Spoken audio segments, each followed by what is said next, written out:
తెలంగాణలో మరో స్వతంత్ర జర్నలిస్టు సంఘం ఆవిర్భవించింది. టీఎన్జీఓస్ భవన్లో ఉమ్మడి 10 జిల్లాల జర్నలిస్టు ముఖ్య నేతలు సమావేశమయ్యారు.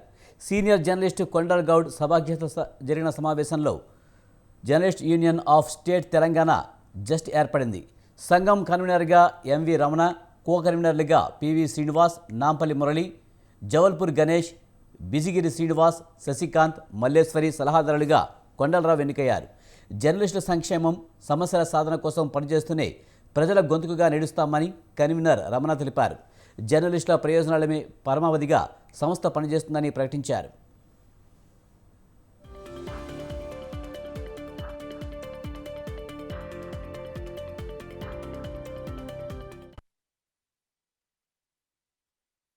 పదేళ్ల నుంచి మమ్మల్ని పీసీఆర్లో ఉన్న వాళ్ళని జర్నలిస్టులకు గుర్తిస్తామని చెప్పడం జరుగుతుంది. కానీ ఇంతవరకు గుర్తించండి. మొత్తం కలుపుకుంటే ఒక 100-150 మంది ఉంటారు.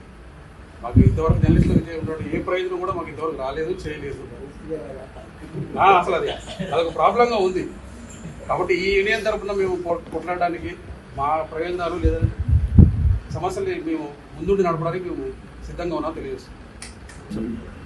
పదేళ్ల నుంచి మమ్మల్ని పీసీఆర్లో ఉన్న వాళ్ళని జర్నలిస్టులకు గుర్తిస్తామని చెప్పడం జరుగుతుంది. కానీ ఇంతవరకు గుర్తించండి. మొత్తం కలుపుకుంటే ఒక 100-150 మంది ఉంటారు. మాకు ఇంతవరకు జర్నలిస్టులకు ఉన్నటువంటి ఏ ప్రయోజనం కూడా మాకు ఇంతవరకు రాలేదు, చేయలేదు. అసలు అదొక ప్రాబ్లంగా ఉంది.